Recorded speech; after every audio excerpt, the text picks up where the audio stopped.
So I'm 99% sure that I know where this error comes from. I've had this same exact problem on this car 2 times before, and it was related to a headlight level sensor that is behind the driver's side front tire. The first time that this happened, I fixed it using the zip tie method that you're going to see in this video.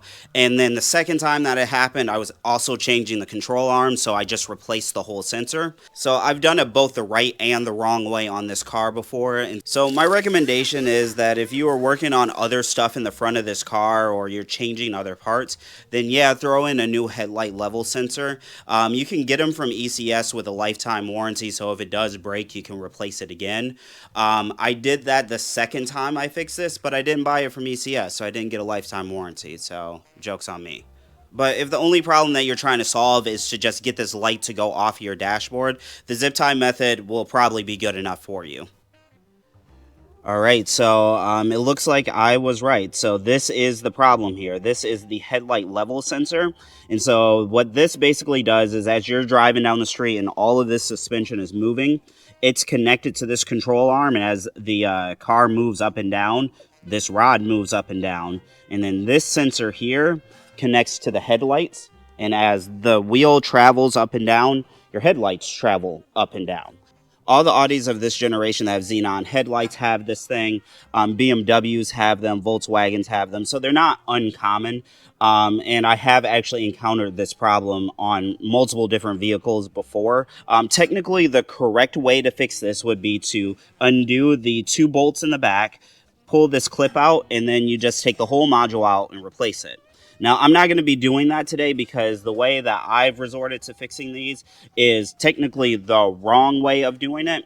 But in my experience, this rod here is made out of plastic, and I've bought new ones of these before, and then the end has broken off again. So I'm going to show you how I typically fix this broken rod issue, and then you can decide if that's what you want to do or if you want to just replace the whole thing.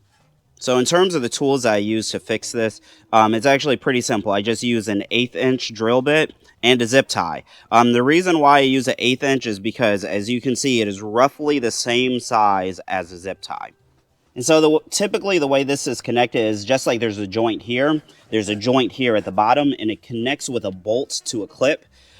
Typically what I see is that the bolt breaks and the joint stays, but I have seen the entire joint break off. So what I typically do is I just find where this would normally rest at, which is about right here. Find where it would naturally rest at, and then I would mark it with a Sharpie. So about right there.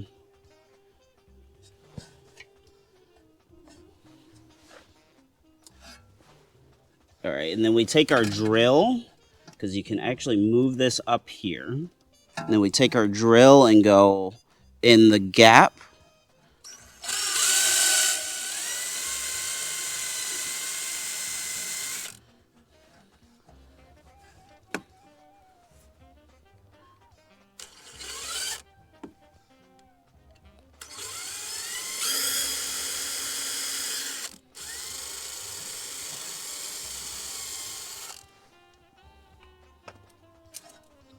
Okay, and so now we're going to take 2 zip ties, and we're going to go around the control arm like this.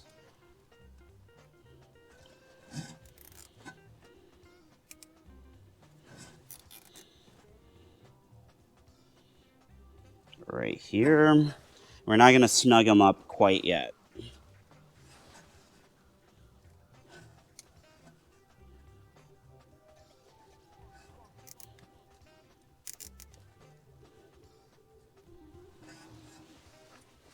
We'll take a 3rd zip tie, and we'll go like this, and then like this, and then pass through there. Actually, pass through there.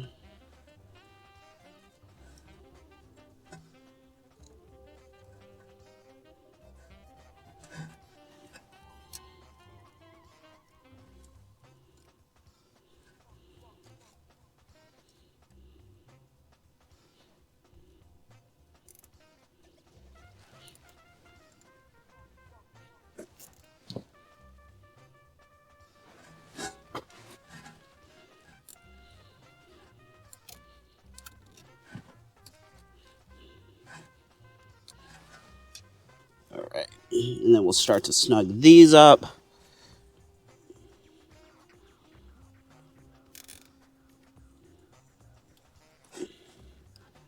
Over here with this one. And then we'll throw another zip tie in here.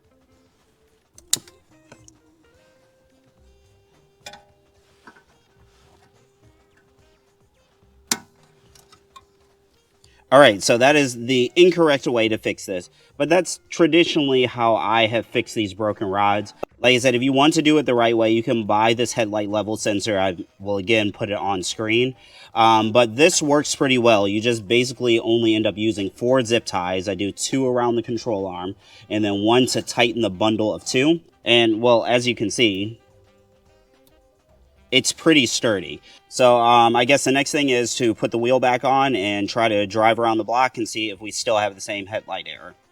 Now, when it comes to putting your tires back on, I know everybody wants to go Lightning McQueen mode and impact go burr.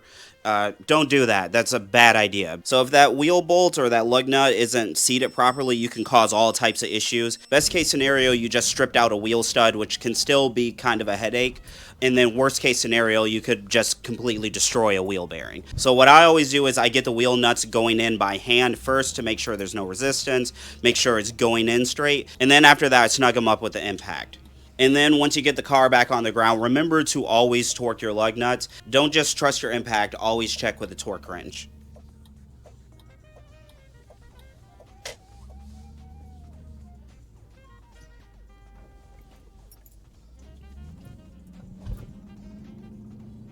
All right, so I'm back. Just went on the test drive, did all the things that used to make the light go off every, I don't know, 15 seconds. So speed bumps, accelerating, decelerating, braking, and no lights at all. Well, I mean, technically. So the indicator for the license plate light came on, so apparently I have a license plate light out.